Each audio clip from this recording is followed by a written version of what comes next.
रोम में तो भले ही एक नीरो ने जो अपने ऐशो आराम और दिशाहीनता के कारण तबाही मचाई, लगता है इतिहास फिर पुनः करवट ले रहा है। उसकी बर्बादी की दास्तानें, उसकी क्रूरता की दास्तानें आज जनसामान्य के मानस पटल पर है। रोम 7 समुद्र पार है, परंतु आज हम उत्तराखंड में देखते हैं तो वहाँ जो बदहाली हो रही है, जो वहाँ जनहितों की को रौंदा जा रहा है, उससे लगता है रोम का नीरो तो व्यर्थ में बदनाम हुआ। यहाँ नीरों की एक अंतहीन श्रृंखला, केवल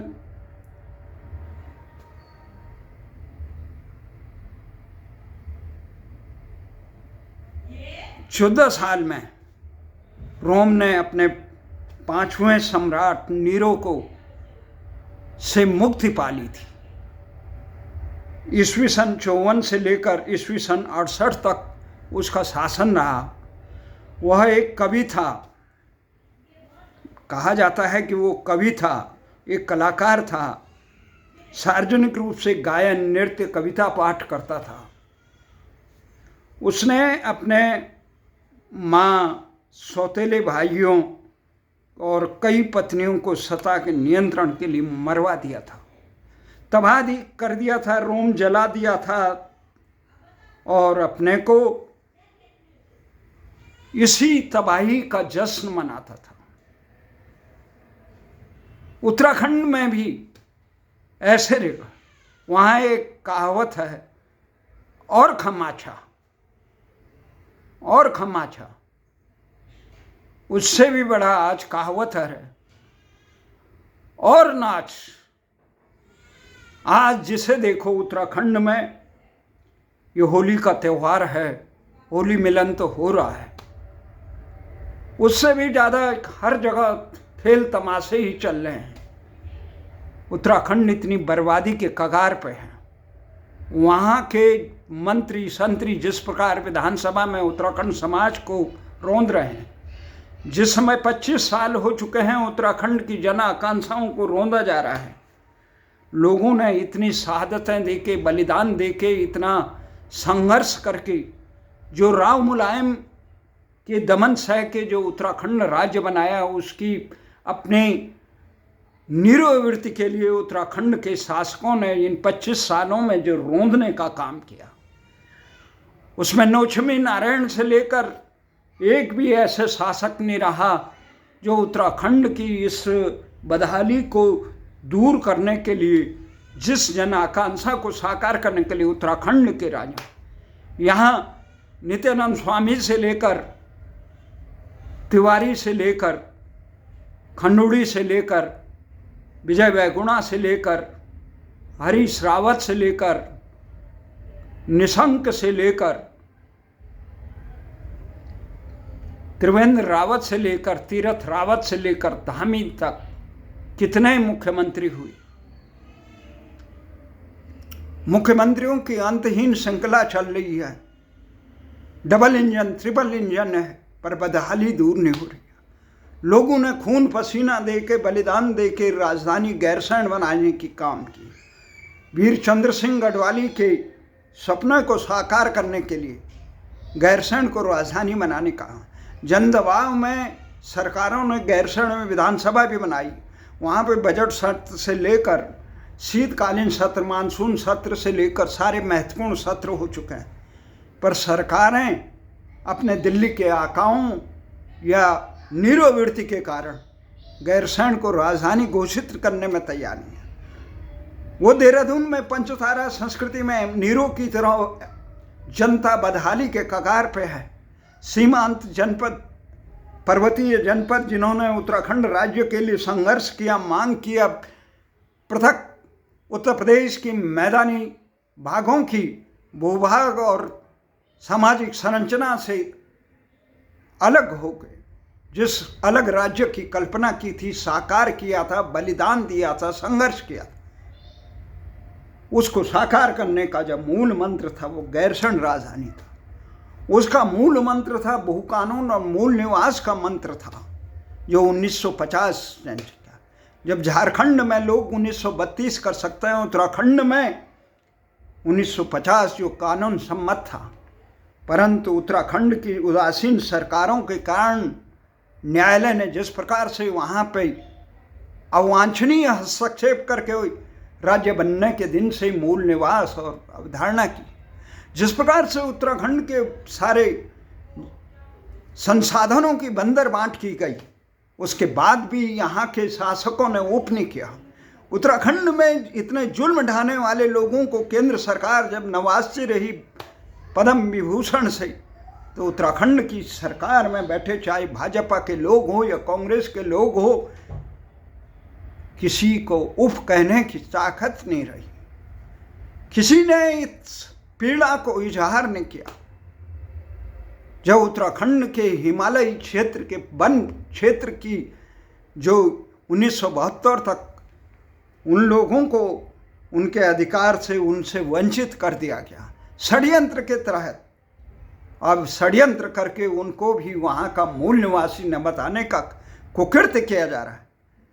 उस अपराधी जनप्रतिनिधियों को जो सड़क पे जनता के साथ मारपीट करते हैं, जो गैरसैंण में ठंड लगने की बात करते हैं, जो सुविधा भोगी कह रहे हैं गैरसैंण में हम सहज नहीं हैं, वो बाबा मोहन उत्तराखंडी और उत्तराखंड के उन 42 बलिदानियों का अपमान करते हैं। उत्तराखंड की उस राज्य गठन की मूल अवधारणा को अपमानित करने का काम करते हैं। उत्तराखंड में जनसंख्या जिस प्रकार से झारखंड से लेकर पूर्वोत्तर में जनसंख्या पर विधानसभा परिसीमन का रोक दिया था, पर उत्तराखंड में खनौड़ी और तिवारी जैसे उदासीन हुक्मरानों के कारण ये जनसंख्या पे विधानसभा परिसीमन का दंश से उत्तराखंड के पर्वतीय क्षेत्रों की विधानसभाएं सीट कम हुई, आने वाले समय में और कम होगी। एक बहुत बड़ी चुनौती उत्तराखंड के लिए है। उत्तराखंड के हक हकूकों को लेकर उत्तराखंड के लोगों को रोजगार न देने, इसके बावजूद अपने दर्द को सहने के बाद न विधानसभा अध्यक्ष जो वर्तमान बनी हुई है रितु खंडूड़ी, उसे सुनने का हक है, न वर्तमान सत्तासीन भारतीय जनता पार्टी के अध्यक्ष महेंद्र भट्ट को ये सुनने की था। वहाँ के मंत्री बने हुए सुबोध उनियाल जी तो बिहार से लोगों को पठाने का काम कर रहे हैं, बिहार मूल बता रहे। सुबोध उनियाल जी उत्तराखंड पे कृपा करें, आप बिहार में जाके अभी चुनाव होने वाले हैं, वहाँ अपनी पार्टी के आकाओं से टिकट मांगिए, फिर देखिए आपको कितना जन समर्थन वहाँ मिलता है, आपके मूल के लोग कितना वहाँ पे आत्मसात करते हैं। इस प्रकार के जनप्रति मैं तो बहुत हैरान हूँ। हम तो इतिहास में नीरों को बदनाम मुक्त हुए उत्तराखंड में देखता हूँ। सामाजिक संगठनों के नाम पे समाज को दिशा देने के हमारे पूर्वजों ने जो समाज अपने पट्टी गांव का विकास को, क्षेत्र का विकास, पट्टी का, जिले का, मंडल का विकास के लिए दुनिया भर की अपने खून पसीने की कमाई से 1-2 रुपये मिटाकर जिन समितियों को बनाया था, वो आज इन नीरों के सम्मान के लिए कोई होली मिलन पे उनकी जयकार कर रहा है, कोई सांसदों की जयकार। किस बात के जय जयकार कर रहे हो तुम इनके? इन्होंने क्या किया उत्तराखंड? परसों मुझे कोई कह रहा था कि आप इनके किताब के विमोचन में आइए। मैंने कहा उन्होंने उत्तराखंड के लिए क्या काम किया? मेरे हितैषी हो सकते हैं, मेरी जयराम जी की हो सकती है, पर जहां बात आती है उत्तराखंड की, वहाँ इस प्रकार की बातें नहीं की जा सकती। तो हमें आज शक है उत्तराखंड में जिस प्रकार की ये तमाम वातावरण है, नाच रहे हैं। क्यों नाच रहे हैं? अपने हितों के लिए कोई सुनने के लिए तैयार नहीं है। उत्तराखंड की हितों और हक हकूकों के लिए सुनने के लिए तैयार नहीं है। तो इसलिए बहुत दुख भरी बात है। जिसे देखो नाच रहा है। नाच मौसम पे हर चीज रहता है, उत्सव का समय हो, पर तुम अपने समाज की बदहाली के लिए चिंतन मंथन करने के लिए समय नहीं है। नाच गा रहे हैं बड़े सामाजिक संगठन, तथा कथित हम बहुत बड़े हैं, हम ये संगठन है, नाचे जा रहे हैं, स्तुति गान कर रहे हैं उन नेताओं की, उनको बुला रहे हैं, उनके कार्यक्रमों में जा रहे हैं। अरे कब संभलोगे? उत्तराखंड के हक हकूकों के लिए, जिनके लिए एक स्वर देने के लिए इन जनप्रतिनिधियों पे एक शब्द नहीं है, तुम सामाजिक संगठन होके ऐसे मदमस्त कब जागोगे? रोम वाले सौभाग्य थे कि 14 साल में वो नीरो से मुक्ति पा गए, पर उत्तराखंड का दुर्भाग्य है कि 24 साल बाद भी आज भी उत्तराखंड में नीरों के शिकंजे में है। कितना 54 के बाद 68 तक 14 साल तक मैं मुक्ति पा ली थी। नीरू कौन उत्तराखंड की सुनेगा? जब आप अपने बदहाली के, अपने दुश्मन के गुनाहगारों को ही सर माथे पे रखेंगे, उनकी जय जयकार करेंगे, नाचेंगे गाने, कहीं चिंतन का सवाल नहीं। जो लोग सामाजिक हितों के लिए रक्षा करने ले, जो उत्तराखंड राज्य आंदोलन के सरोकार रहे, पत्रकारों की तो दिशाहीनता की बात छोड़िए, आंदोलनकारियों की दिशाहीनता की बात छोड़िए, कोई एक शब्द बोलने के लिए तैयार नहीं। बोले तो सुने कौन? दमन इतना कर रहे हैं। भू कानून और मूल निवास के लिए आवाज उठा रहे हैं लोग, राजधानी गैरसैंण के लिए आवाज उठाने वाले लोग हैं। 1972 तक उत्तराखंड को वनाच्छित क्षेत्र, वनवासी वहाँ के गढ़वाल, कुमाऊं, जोंसार के क्षेत्र के लोगों को जो वनवास के हितों का अधिकार था उससे वंचित कर दिया गया, विशेष राज्य के दर्जे की सुविधाओं से वंचित कर दिया, वहाँ के प्राकृतिक संसाधनों का उन्हें प्रतिफल तक नहीं दिया जा रहा है। तो कौन सुनेगा?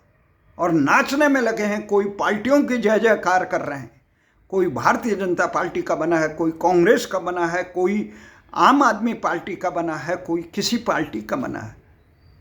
ये पार्टियां उत्तराखंड को कितना चाहती है, ये डबल इंजन, ट्रिपल इंजन की जो उत्तराखंड की सरकार है उसने देख लिया। अंकिता भंडारी के गुनाहगार समझे जाने वाली लोगों को अपने पद से नहीं, वो हमारी छाती में मुंह लल रहे हैं। सरकारों को लोक लाज का हित नहीं। दिल्ली की विधानसभा चुनाव में किसी पार्टी ने गिने नहीं। ये दो तो ऐसे थे दिल्ली में जो 2 टिकट मिले, भारतीय जनता पार्टी, एक 6 बार का विधायक रहे मोहन सिंह बिष्ट, और एक दूसरी नेगी जिन्होंने पिछले बार आम आदमी पार्टी के उप मुख्यमंत्री को हरा देने के कगार पे खड़ा कर दिया। इन दोनों को तो उनके उससे टिकट मिली, पर समाज की गणना कोई नहीं कर रहा। जब समाज के लोग अपने आत्मसम्मान के लिए खड़े नहीं होंगे, एक शब्द नहीं बोलेंगे, पार्टियों की जय जयकार करेंगे, जिन के रूठने से कुछ हानि होने की आशंका न हो, तो उनकी उपेक्षा दुनिया में हर कोई कहता है। तो आज जो गीत कहते थे आज खा माछा की बात और नाच, तब तक नाचो जब तक बदहाली दूर न हो। कब ये मुक्ति मिलेगी, इसी के लिए चिंतन करो, मंथन करो। जो लोग इन संघर्षों को आवाज़ दे रहे हैं उनको आगे बढ़ाने का काम करो, तभी समाज को ऐसे नीरों से मुक्ति मिलेगी।